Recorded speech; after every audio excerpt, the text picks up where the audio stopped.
Hello, my campy, cackly kitties, and welcome to another captivating and killer episode of Hey Qween, with me, your host, Jonny McGovern. Today's show is going to be kingly. Our guest today is revolting royalty. He crawled into Dragula Season 3 with a hairy chest and a mouthful of insects. We watched him slay with his creatively creepy looks until his hands were covered in the competitor's blood. He's a demonic daddy, and I can't wait to get his regal behind on our Sparkle Couch. I'm talking about Dragula's reigning king, Landon Cider. But before he pounces on out here, there's two furry friends of mine in the Hey Qween studio. It's my emotional support orchestra, Adam Joseph and Erickatoure. Hey, hey, hey, hey, Qween.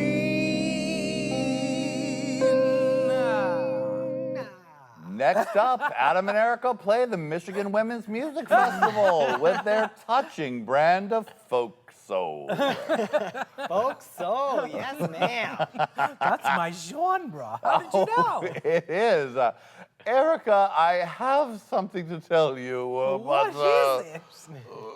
Your pussy ruffle is showing, darling. Not my pussy ruffle.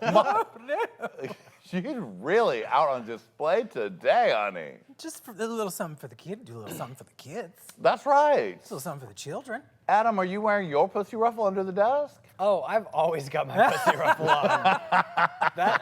No one gets to see it, but it's there, honey. It's there. Well, are you guys spooked out, excited, and scared for Landon Cider? I live. Well, hit it, emotional support orchestra.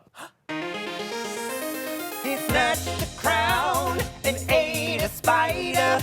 Who's your daddy? It's Landon Cider. And we'll be back with Landon Cider right after this very gay break.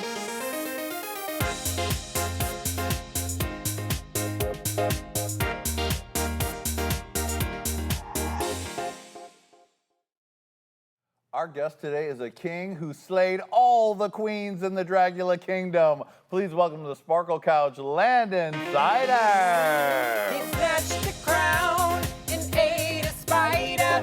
Who's your daddy? It's Landon Cider. I fucking love that so much.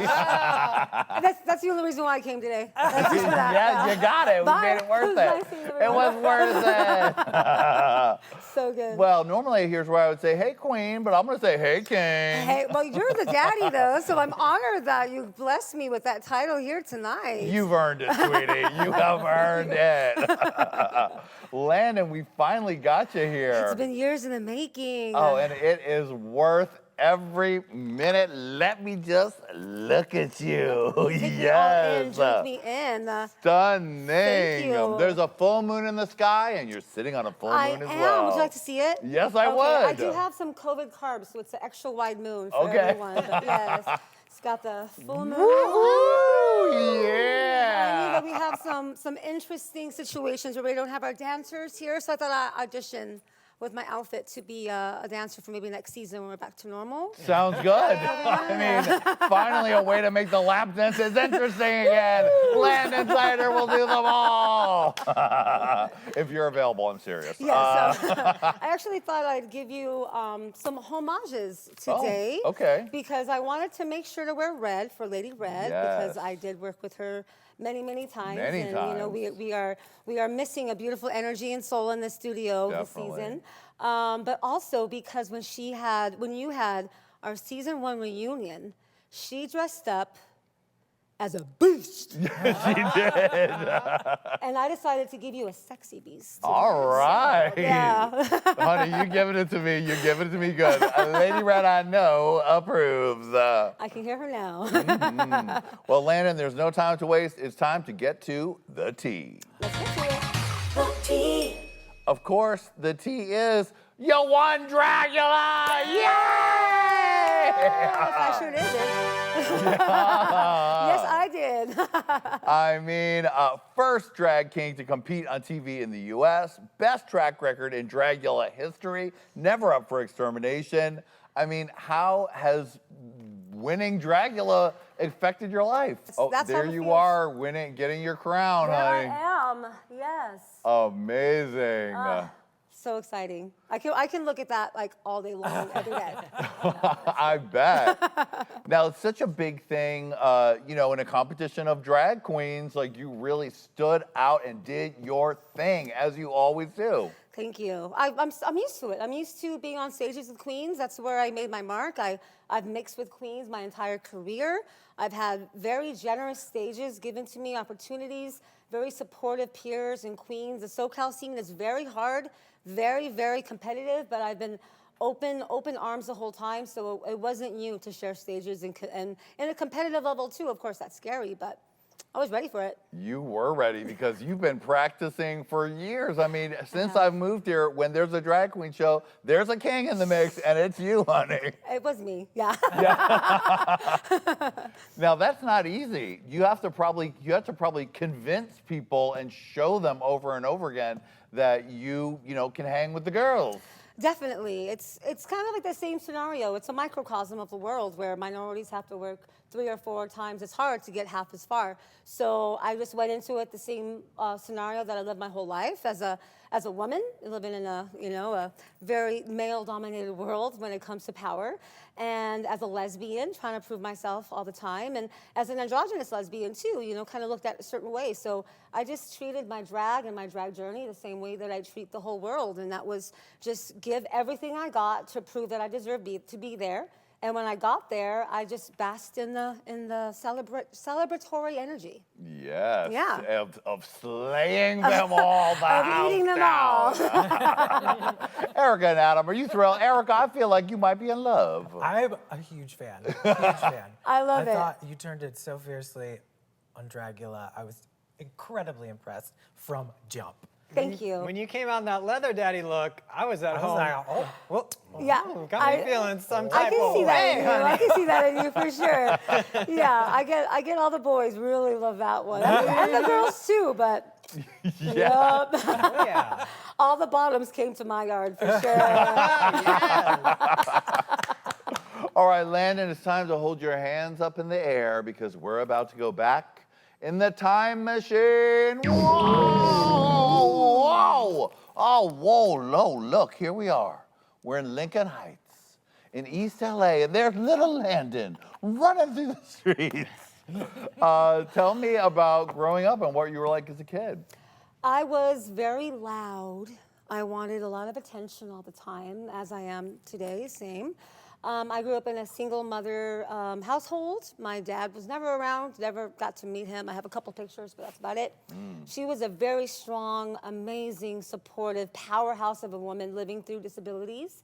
She was legally blind, partially deaf, had heart problems, just a lot of things going on, but she never, ever failed to show me that the world was at my fingertips, and I just worked hard and had support that I could do anything I wanted. And she supported me through all of my interests. She worked night jobs under the table just to give me as many classes or interests that I wanted. She supported everything that I wanted to do. And eventually the neighborhood got a little sketchy. So my family moved to Whittier, and where my family went, we went. And so LA got a little crazy, and then we went to Whittier, and the world kind of blossomed because things were a little easier accessible. So I started to take theater and take more art classes, and all that little artistic little girl came to life. I was running in the streets, playing with the boys, tackle football, and doing the damn thing, and not letting anyone tell me I couldn't do shit because I was out there fucking them up just as hard. Right. Because Whittier ain't never seen a girl from the tough streets of LA. Now, when did you come out? When was your coming out process? That was I was a late bloomer. Uh-huh. I had my first kiss in general when I was 21. Okay. With a dude. I did not like that. I liked the action of kissing, but I didn't like the person behind it. And then 2 weeks later, I kissed a girl for the first time in China.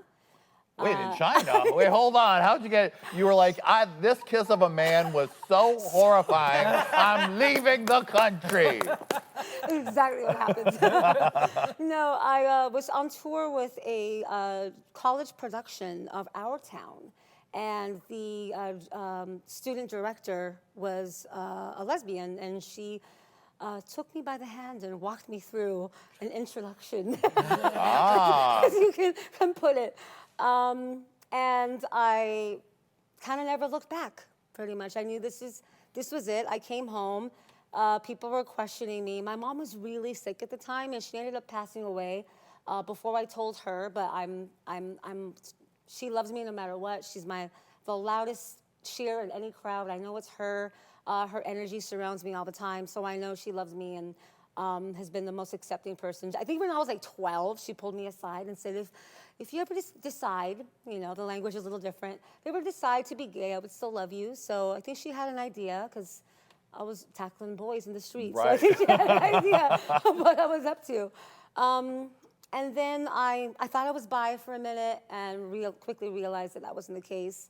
Took me a few years to find comfort in my androgyny. Yeah. I explored all of the stereotypical lesbianisms. I went from like hardcore butch. I was a really femme goth for a while. Wow. I was everywhere because my interests are so diverse that I was like, well, let me go ahead and hit everything that I love and see what feels right. And finally realizing that I'm a little bit of everything, I was me. And that's me. I'm an androgynous lesbian. I prefer more masculine clothes, but I love makeup and I love feeling my femininity. Yeah. I love that you were like, as you became a lesbian or found yourself, you're like, let me try all the lesbian drag that I can try. Let me do all the lesbian drag. For real. Find which one fits perfectly. Exactly. Now, you discovered your love for special effects makeup at what point in your life? Just after high school. I was exploring it a little bit late high school. I was doing crazy Halloween stuff. I remember inspired by the Roseanne episode where she dresses up as a truck driver and she goes to the bar and she's peeing in the bathroom. Right. I was so inspired by that episode that I went to school that year in truck driver drag, and I glued a whole beard all day long. I was in marching band, so I was on the field at like 6 a.m. Playing my clarinet on the fucking field in truck driver drag. And I didn't realize I was in drag. I didn't know it to be a thing at the time. It was just costume and makeup. And eventually that turned into playing with special effects, and I would buy the basic little horns or the screw that went in this side and exit that side. Yeah. And I would look at the back, and it had 2 different sets of information. It said your needed items and suggested items. So I bought all the needed items, and then I bought the suggested items, and we didn't have YouTube or tutorials really to teach you. So I just went and fucked up whatever I bought to figure out what it did, and kind of self-taught myself the special effects angle. And then I fell in love with regular makeup and Kevin Aquan. I found his books. When I found his books and its transformative nature of makeup, that was really the root that kind of got me into drag, because I tapped into that history and that interest when I started to explore drag. I thought, it's so transformative. How can I not love this? And I just went back to Kevin Aquan and my special effects. I mean, Kevin Aquan, where he would erase the face Completely. and build it back up. I've always said that. People always ask me for advice. What do you do with your makeup? How do you do this? I'm like, pretend like your face is a blank sheet of paper and you're painting on what you want to see. And it's easily said than done, but it's still practice makes perfect. And once you approach every face like that, you can really accomplish anything. Yeah. Hello, children. Click here. Click here. And subscribe. You're welcome.